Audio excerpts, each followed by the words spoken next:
We rejoined most of the party on a dark road at night, heading from Silverhaven to Candlemarsh. Having just fought and overcome 3 measles, Calla was still in bear form as Gera discovered the handkerchief and Werther's left for him by Gum.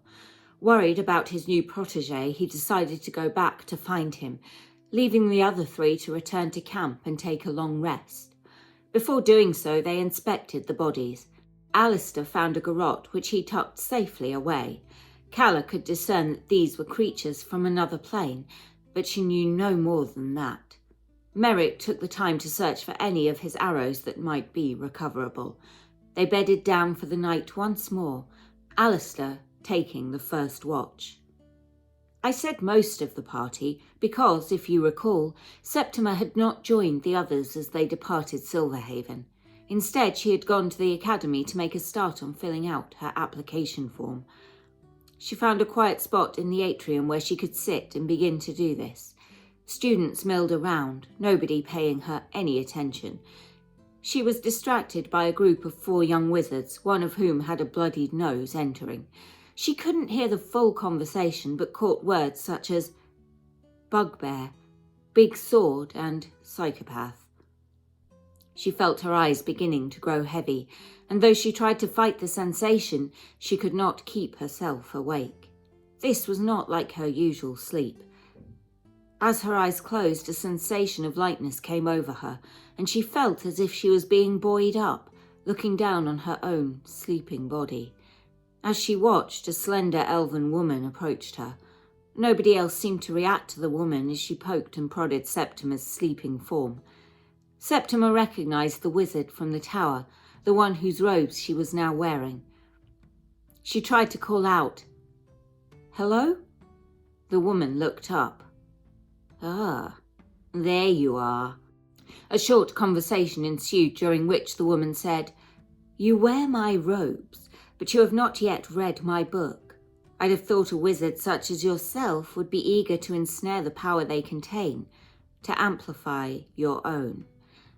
Septima was left a little confused, but the woman was not inclined to be more forthcoming. She remarked, "You may want to pick up another application form. You seem to have drooled a little on this one. I suppose it's time for you to wake up and join your friends." Without warning, Septima felt a heavy, dragging sensation. She was no longer looking down upon her own sleeping form. Instead, she felt a rush and tried to open her eyes, objects seeming to flash by so fast they were a blur. Alistair was looking out into the darkness when he heard a faint sound followed by a thump and a groan, then a gnomish squeal. "Ah!" Calla was awoken from her sleep, and both looked over to see that Septima had landed on Merrick, the gnome struggling to drag himself out from under her robes. They were pleased to see her, though Merrick perhaps less so, but curious as to how she had arrived. Septima explained that she didn't know, and she had no idea how she'd done it. She mentioned the vision, and the group in turn filled her in on the events of the previous day. Then they all settled down to sleep once more, Merrick taking the first watch and Calla the second. Nothing else of note happened, and they all awoke the next morning feeling refreshed. Alistair took a moment to take out Chip, his sending stone, and messaged Sandrak to let him know that they hadn't found anything so far, but were heading in a southerly direction. Sandrak responded promptly, stating he had no news either, but was keeping a low profile for the moment. With still no sign of Gera, the group decided to press on.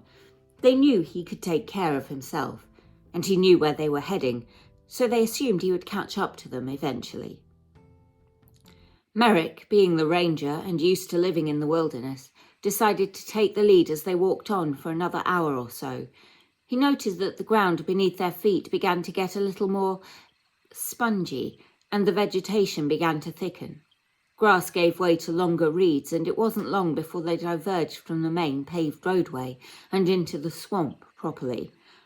Calla recognised the general vicinity as the outskirts of Candlemarsh, though not a part she had traversed herself. The group continued with caution, Alistair sneaking ahead and noting prints in the boggy areas that punctuated pools of stagnant water. Large, amphibious prints.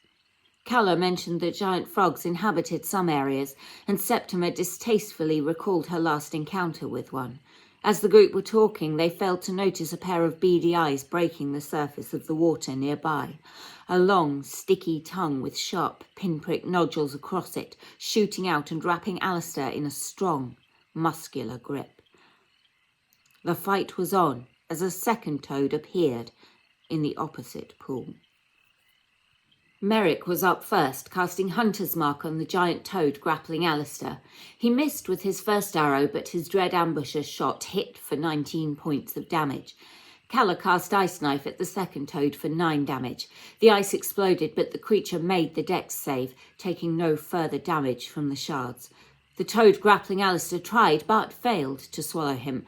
The second toad failed to hit Calla. Septima cast Acid Arrow at Toad 2, hitting it and coating it in an acidic layer. Alistair tried to attack the toad holding onto him with his short sword, but missed. He did hit it with his dagger, though. Merrick shot again at the same toad and hit. Calla cast Shillelagh on her staff and thorn-whipped Toad 1, pulling it closer. She hoped it might drop Alistair, but it held fast to its prize. Again it failed to swallow Alistair, but moved back into the water, dragging him with it.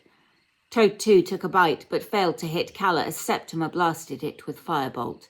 Alistair hit the toad holding him with his short sword, and then with his dagger. Merrick also shot it with an arrow. Calla rammed it with a flaming sphere, and it failed to save, taking 9 fire damage. The toad in the swamp swallowed Alistair and went under the murky surface. The second toad came onto land and wrapped its tongue around Merrick, the gnome easy prey compared to the larger half-elf.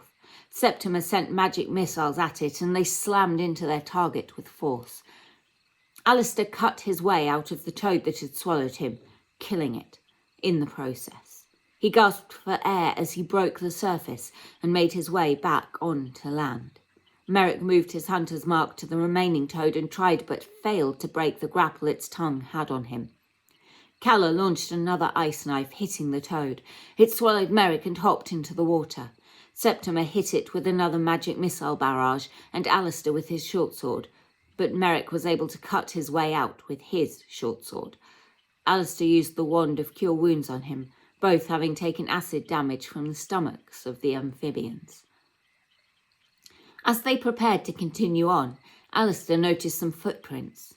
Light, dainty, humanoid. It appeared from the positioning of them that whomever had made them had also had a fight on their hands. Calla cast Pass Without a Trace, allowing the group to move more stealthily. With this, they managed to sneak round without catching the attention of a further 2 toads they spotted lurking in the mire.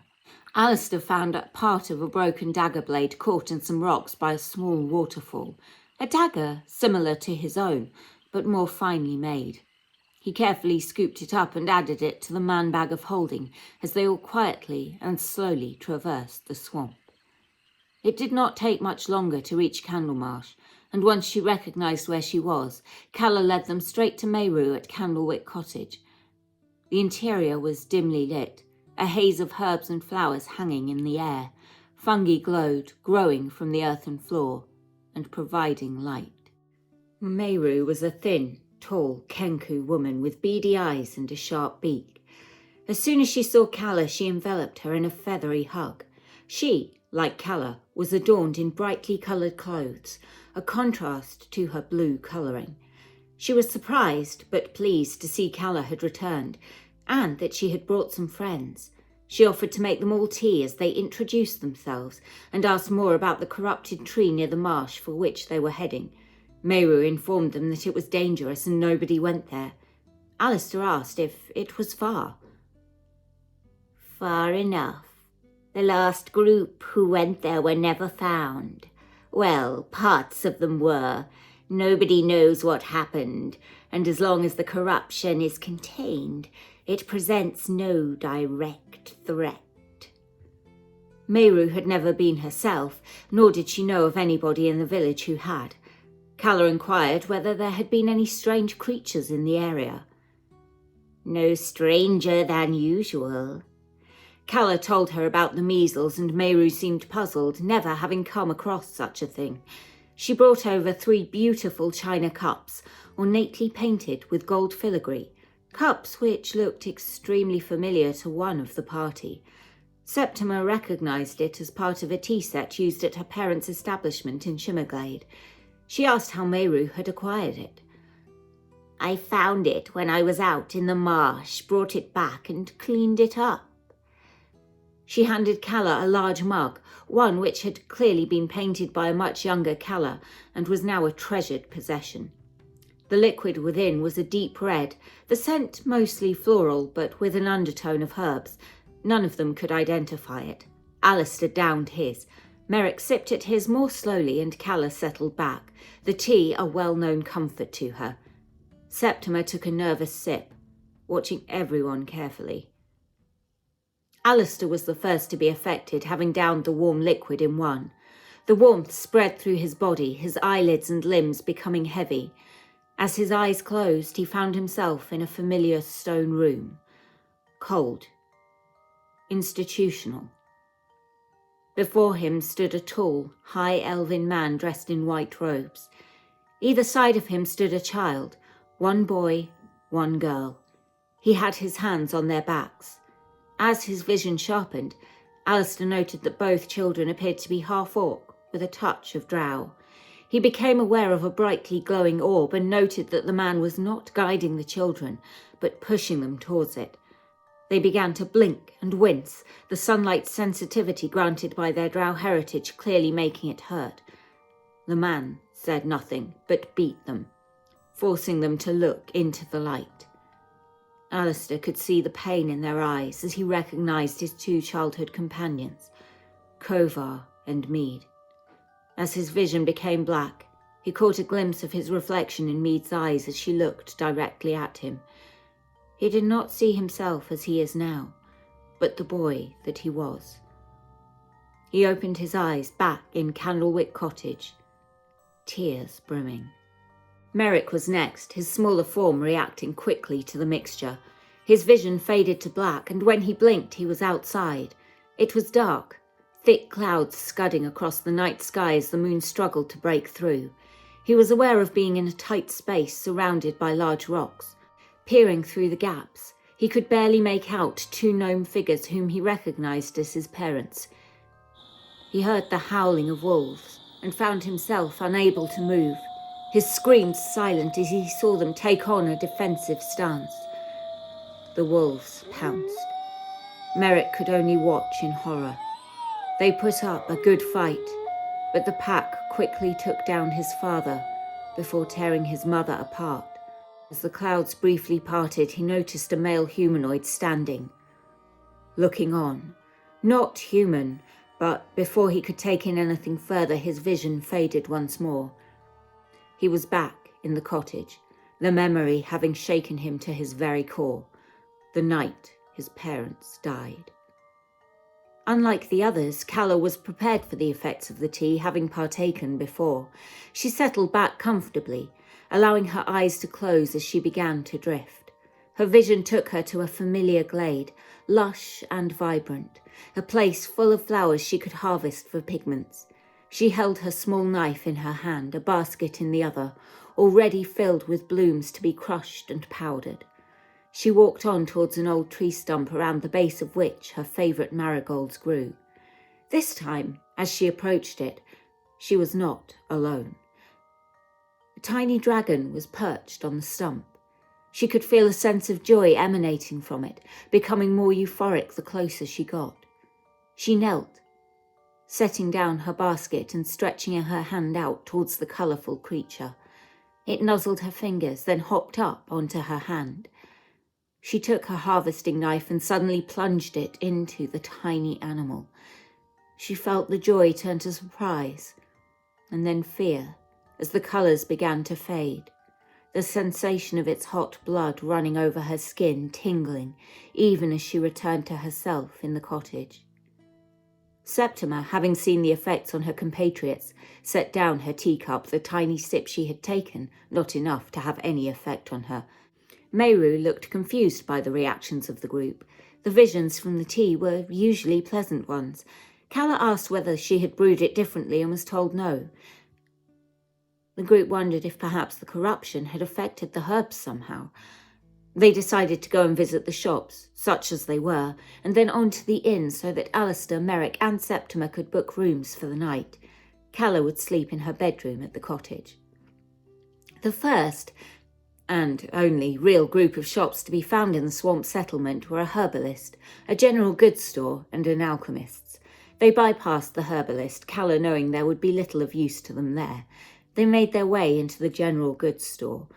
The place was overcrowded. There was no semblance of order or organisation. Random objects were piled about like an episode of Hoarders. The interior was dimly lit, the grimy windows partially blocked by mountains of stuff.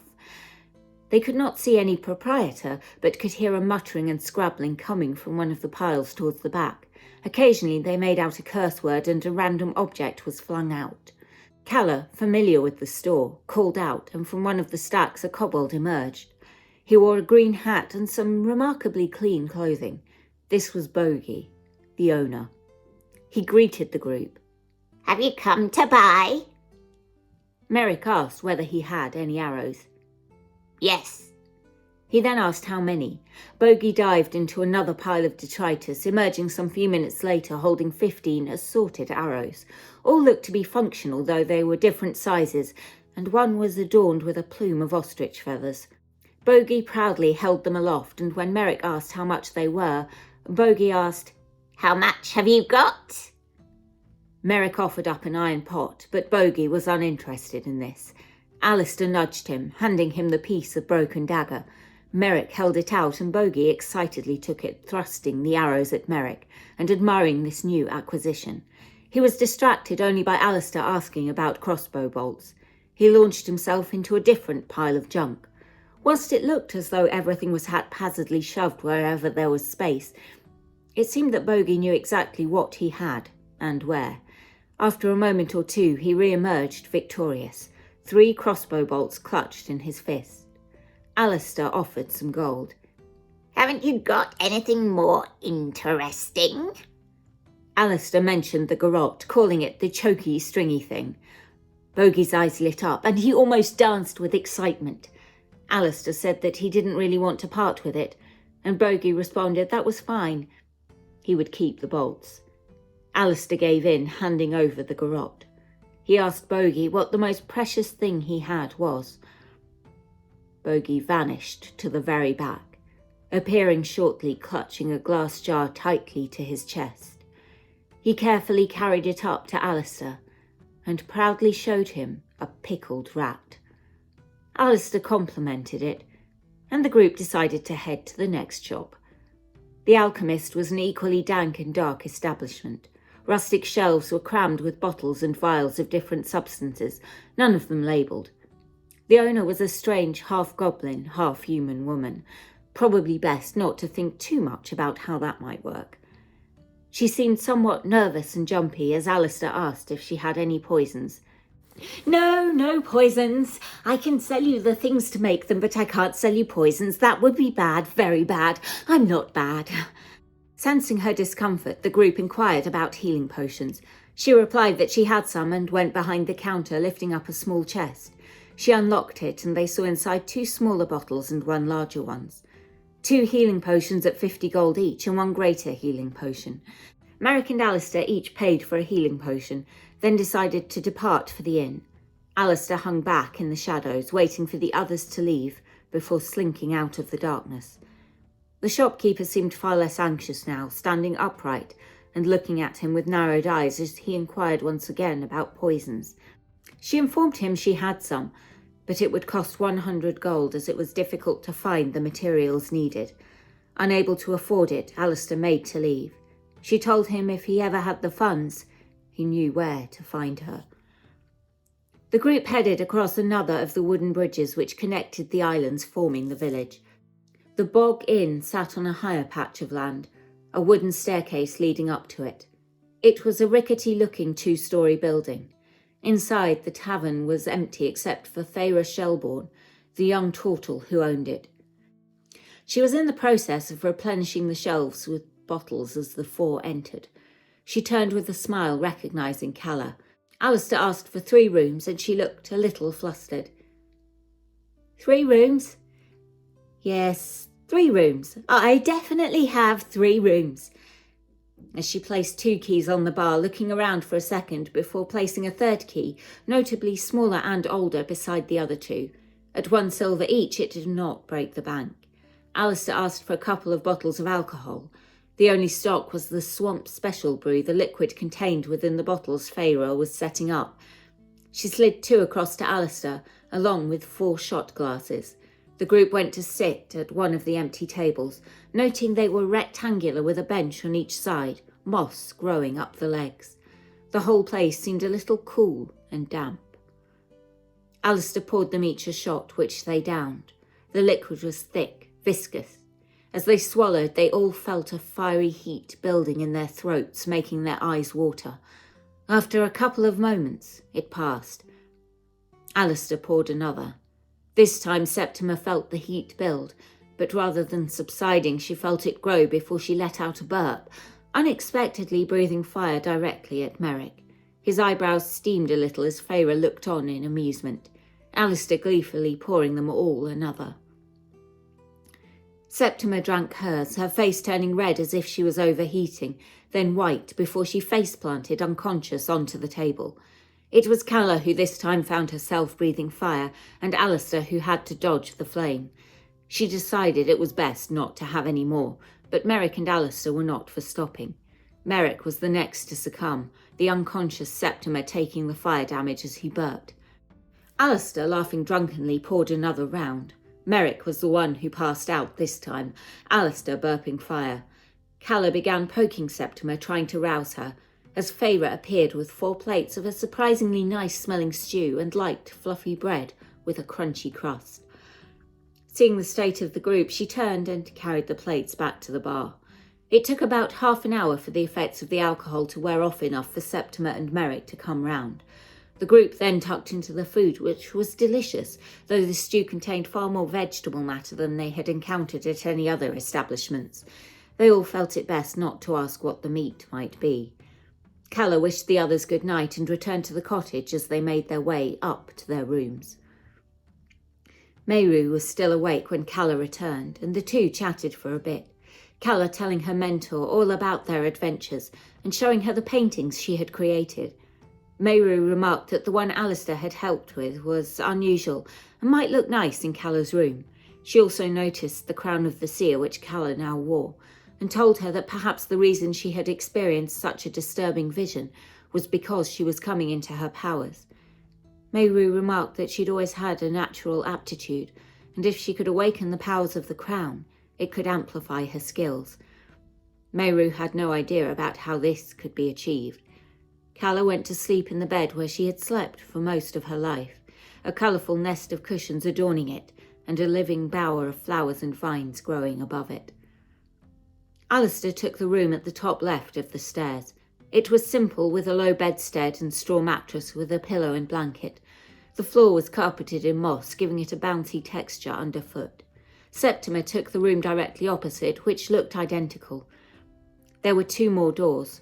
One was locked and the key did not fit, but Merrick held the key to the other. It was alongside Alistair's room and was clearly a broom cupboard. Bales of hay had been stuffed into it to form a bed, and a bucket contained not only a mop, but a sad bunch of flowers and reeds. There was even a chocolate on the pillow. Merrick crawled into bed, glad that he was not any larger. Alistair prayed to Korak, the only god he believed in, and went over a list of names in his head before drifting off to sleep. Septima, being an elf and needing only 4 hours, decided to take out the book which she had found in the tower along with the robes. This time when she opened it, the pages were not blank.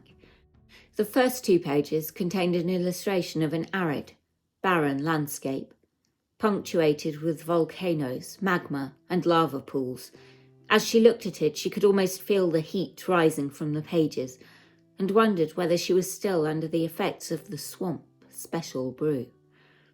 As she continued to look, the image became brighter, clearer, more real. Then, she was no longer in the bedroom in the tavern. "I suppose you'd like to know where she is." Perhaps you'll find out next time.